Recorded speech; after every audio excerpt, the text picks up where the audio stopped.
They convinced the committee to start the National Negro Congress, which would become the largest civil rights coalition for its time.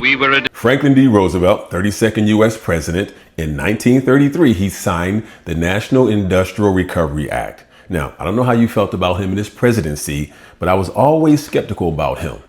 I found information that ties him in with communist delegates who were in joint connection with his program. Also, there were communists who advised him to start the National Negro Congress, which at that time was known as the largest civil rights movement coalition. Check this out. The National Negro Congress was an offshoot of an organization called the Joint Committee on National Recovery, which had links to FDR's National Recovery Act. You had a lot of communist delegates to the Joint Committee. They convinced the committee to start the National Negro Congress, which would become the largest civil rights coalition for its time. We were a discouraged people.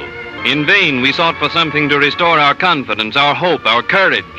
What was peculiar about this first mainstream civil rights movement was that it sought to convince black people that they should put all their hopes and dreams and aspirations into the hands of the government.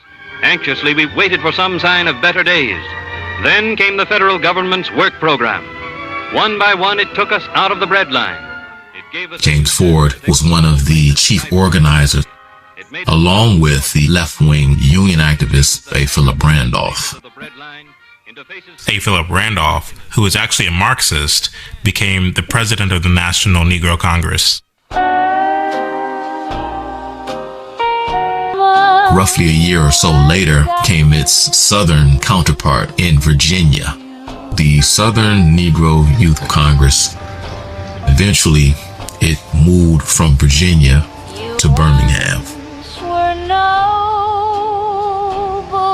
The whole point of it was to organize agro laborers throughout the South. The Southern Negro Youth Congress was formed in 1937 with the support of the Communist Party and began years of activity. So the question here is, did we give the government too much power? Yes. And why? What was the thing that influenced us in that way of giving the government the kind of power that it has? Check this out. It says, President Franklin D. Roosevelt signed the National Industrial Recovery Act, NIRA, into law on June 16th, 1933 to combat the Great Depression by regulating industry, establishing labor standards, and funding large-scale public works. Now, I know that sounds like, that's a good thing, right? Like when you say it fast, it's like, oh, they're doing all this stuff for us. First of all, I gave air quotes to Great Depression. There's information circulating that is telling us the Great Depression was actually planned.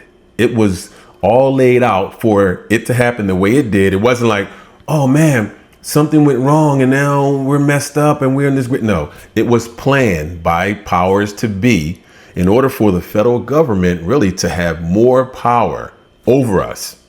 So let me, so look at that. So I'll read it again. So it says, it signed this act into law to combat the Great Depression. So to combat the Great Depression by regulating industry. Yeah, we're going to regulate the industry, we're going to establish the labor laws, and we're going to fund large scale public works. Yeah, we're going to do all this. So let's set this up. I want you to see really what it was really about, right? Because people, we are not given the information to really understand why this whole Great Depression thing happened. Who was at fault? All right, so let me read a little bit more here. So it says the Supreme Court decision. So while the NIRA initially sparked a brief boom in business activity, it was heavily criticized by small businesses for favoring large corporations and eventually caused administrative chaos. It says on May 27, 1935, the U.S. Supreme Court unanimously struck down the NIRA in Sketcher Poultry Corporation versus the United States. The court ruled that the act unconstitutionally delegated legislative powers to the executive branch and overreached federal authority regarding interstate commerce.